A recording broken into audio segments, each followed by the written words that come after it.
Hey, how's it going? I'm George. I'm the founder of Clear Ads, and today I'm going to I'll be talking to you about selling on Amazon and why it's important to do a market analysis before you delve into anything to do regarding PPC or finding a product or doing anything on Amazon. This is really important. This is something you should really consider, and I just got a few points I want to go through with you today. So, so firstly, what is it and why would you do it? So market analysis is just a detailed examination of a specific market in the industry. So if you're looking to go into a certain type of product or category on Amazon, it's really good that you understand these few things listed. So you can have the best product design ever, but if you've not done a market analysis and you don't, and actually these are all working against you, it doesn't matter how good your product is, it won't work. To give you one extreme example, there was one particular client that we took on. She just launched on Amazon. She didn't know what she was doing, this brand owner. And after 45 days, she was hitting a solid 5 figures a month in sales with 200 5-star reviews. She just happened to go into a market where there was no competition. And that's just one extreme example. So at that point for her, there were no competitors. So there was nothing to compare in terms of the strengths and weaknesses. The product was different, as it is very unique. And there was strong demand for that particular product. So that's just a few examples of some of the boxes she ticked here. So firstly, you do want to look at the strengths and weaknesses of your competitors. Are you dealing with a whole range of seasoned Amazon sellers, or are you dealing with those who don't know really what they're doing and it's just starting off? Some categories are going to be a lot more fierce than others, especially when you're considering kind of supplements. So that's something to bear in mind. And also, does your product look different? There's no point you just mimicking someone else's product, having a similar price, and expecting to see some good results. And they're going to obviously have an upper hand because they've got a good volume of sales over a period of time. They're also going to have a number of reviews, which you won't have at the start. So it's really important that you do something to stand out. This could be as straightforward as just the image, right? You could be putting something unique in place to make your product stand out. We had one extreme example of a client where we suggested he just put a ribbon on one of their products to make it a giftable item during this Christmas season. Sales rocketed just because they were the only one that did that. Market trends too. So if it looks like that market is oversaturated or the demand in terms of traffic is declining, do you really want to enter that space? So again, that touches into market demand. So you want to look at the market demand, and then lastly, but by all means not the least important, is the conversion rate. You want to see, okay, what does a good conversion rate look like within this particular category? And that's going to vary from one to the other. So you can't benchmark your products in different categories and expect them to perform depending on their conversion rate. You need to look at it kind of on a market level, on a macro level, and see, okay, overall, if the conversion rate is 15 within a particular category and you're getting a conversion rate of 20, then you're definitely in the right track. And you definitely know you started off well. If the conversion rate is 35 in a particular category and you're coming in at 25, that's not good. That's why it's really important to understand this information and understand, okay, where is your product? Where do you need your product to sit within this particular category for you to deem it as a success? Fortunately, there's so many tools out there right now which help aid us when you're doing research and you're looking at the market to analyze, okay, what to enter. So the one particular tool that I'm going to be focusing on for most of this video is the Product Opportunity Explorer. And we do also have category insights and brand analytics, which are built into Amazon, right? This isn't external companies' tools trying to get information from Amazon. No, this is built into Amazon. This is raw data this is raw first-party data, which you can use to your advantage. But then you also can go outside the box, look at Google Trends for certain searches, for types of products, types of problems people are having, to see is it on a upward trajectory or is it on a downward trajectory? And you can do the same with Google Keyword Planner. You do need to have access to a Google account to do that, but again, that is an option. That is something you can look into. And something I've been playing around with a lot is Ahref and also SEMrush. They're really good SEO tools to really understand what kind of questions people are asking. I'm sure there's a lot more than that, but that's kind of where I've been kind of delving into to understand kind of what the search engines are doing. Helium 10 is an obvious no-brainer, but Helium 10's competitor Seller Sprite has some incredible information that you can also leverage on your competitors. It's not like the most accurate, but it does give you good indications in terms of what sales they're doing. And lastly, but not least, you've got Data Rover, and we use this when we're actually tracking keywords to see what the average conversion rates are. So you've got all these useful tools that we can use. But for now, like I said, I'm going to focus on Product Opportunity Explorer. So let's get started. So everyone has access to this. And you can see here, like if you all you need to do to access it is click on go to top left, scroll down to growth, and then go to Product Opportunity Explorer. I know I haven't hidden this. This is like one of my brands that no longer exists. So do what you want with it. I don't care. Anyway, if I go into the search by keyword or ASIN, I've just put in golf balls, right? So you can then look at what what Amazon deem as customer needs. So they segment into the products into a whole range of different kind of categories here for you. And then it clusters together the top search terms for that particular type of term, that particular customer need, as they call it, for that product. So you can see here this useful information. Now, before we move into looking into this, you can actually go a step further and you can start to filter the results. So if you want to look at products that have an average unit sold, or you want to look at those who have a minimum price of, let's just say, $20, $30, you can do that here. So you can mess with that. And then you can look at kind of volume changes as well. Now, if we come out of that, one thing I did actually forget to mention is you can, if I go to if I go to Product Explorer, let me go back there. And then if I go here, I can show you actually it's opened up to a whole range of new marketplaces now than it did a while back. So this is definitely something to consider if you're not just in the UK, US, and I think Germany and France. That's where it was before, but now it's opened up to Sweden, Poland, Belgium, Netherlands, and also Japan. So take advantage. It's a really useful tool. So, okay, so what do we look at here? Okay, so the first thing you want to look at is the total number of clicks over a year, over 630 days. Or what is the potential traffic volume that you are likely to get? So you can see golf balls, for example, there's 22 million searches for these particular terms in a year. It shows you that actually there's that many searches being made in a year of people who are willing and wanting to buy this product, right? So there's a very good demand. So that's the first thing to look at, right? Now, the second thing, and this is probably one of the most important places to find this useful information, is what level of growth is there within golf balls?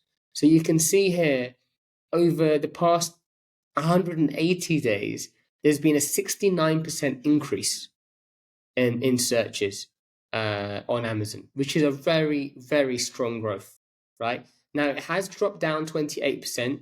This is only because this is being filmed in December, so there's going to be people searching for more Christmassy products. So, and you can see this by one of the products I was looking at earlier, actually. So there's one that actually picked up quite a bit.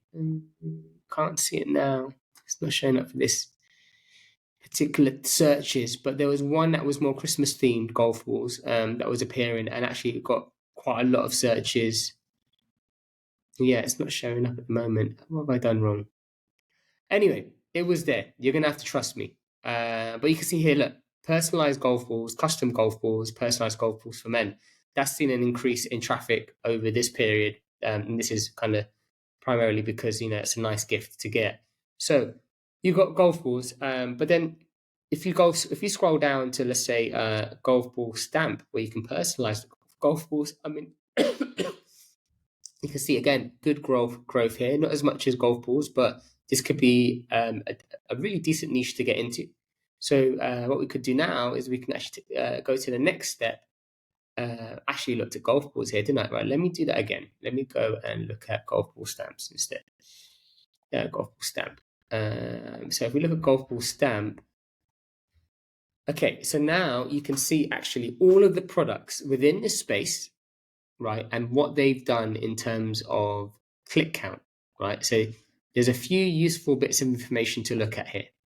So the one thing to look at is the click share compared to total ratings, right? So if you see that this is one extreme example that actually someone with a decent click share doesn't have that many ratings, right? And they got a good click share, it shows you that this particular category isn't sensitive to ratings, right? They're not really too fussed on ratings. So this is a really positive sign, right? That's the first thing you want to look at. The second thing you want to look at is price, right? So again, you can see here this there's products here with a very strong click share, but at varying prices. So if you notice, only those that have a high those that have a high click share have the cheapest price, and you know it's price sensitive, and there's kind of makes it slightly more difficult for you to go into this particular type of product. So that's something to bear in mind. Now, if this is primarily branded, like heavily strong brands, then obviously this doesn't matter, right? It doesn't really matter what their total ratings are. It doesn't really matter what price they're on. They're going to have kind of their brand kind of ensure that they get that click share.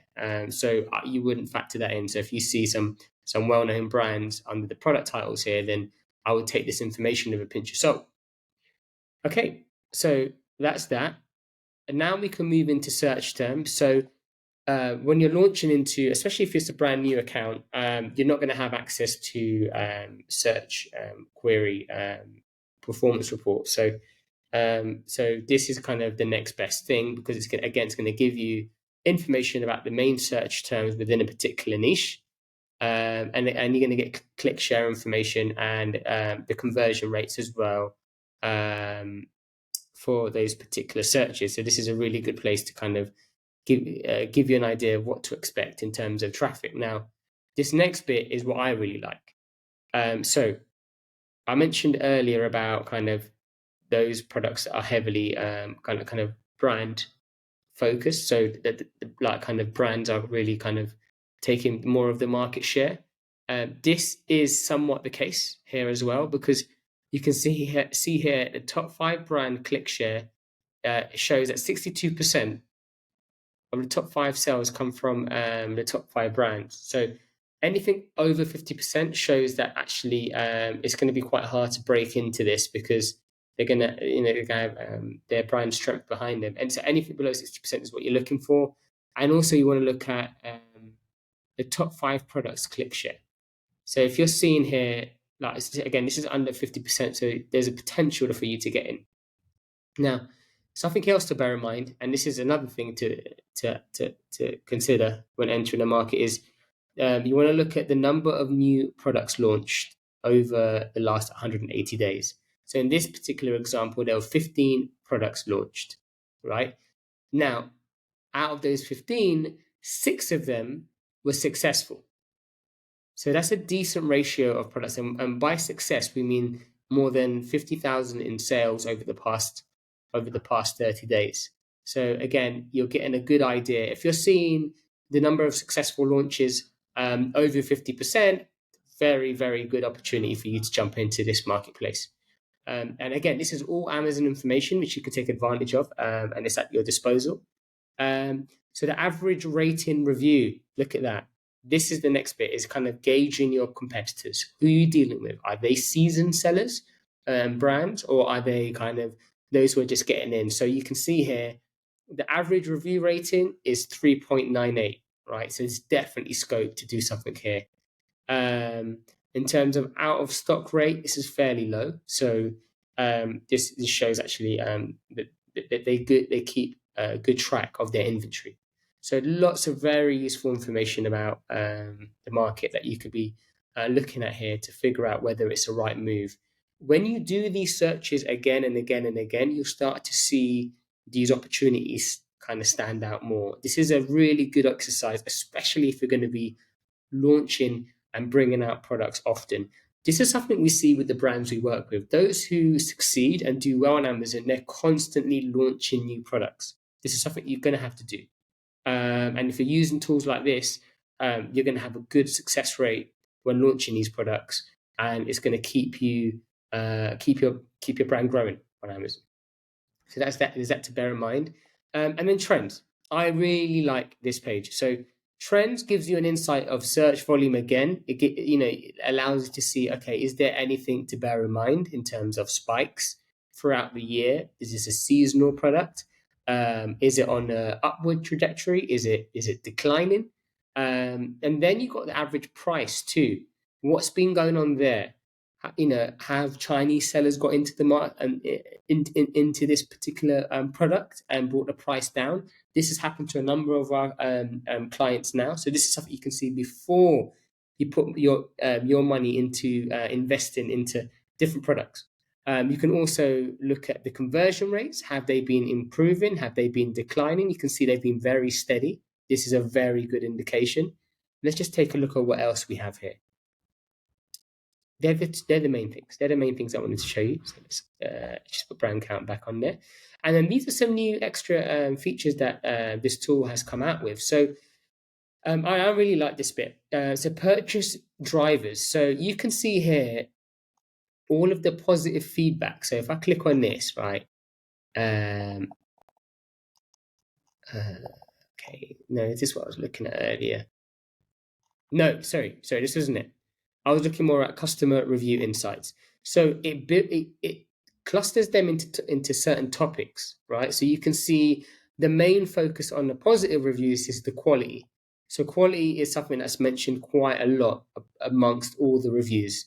Then second is ease of use, right? And then it's the graphic quality, right? So this is something to bear in mind. This is all the positive attributes. So when you're doing kind of the adjustments with your manufacturer to the products, this is definitely a really good place to get your information and your research on your consumers. So again, negative, you can see print quality. This seems to be a big issue.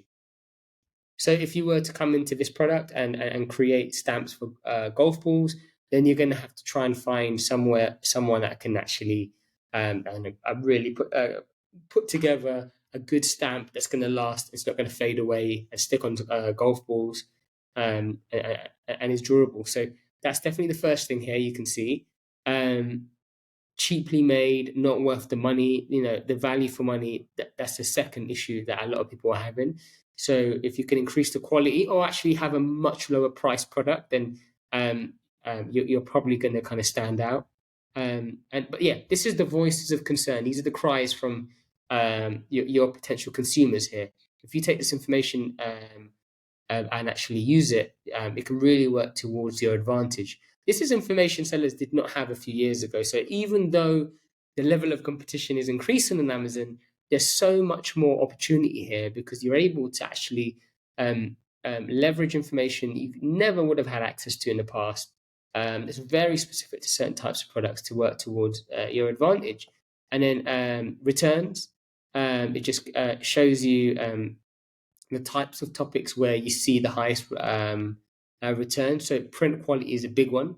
So if you're going to go into this, you really need to make sure the ink you use is of high quality, and it sticks and it stays durable to the golf balls.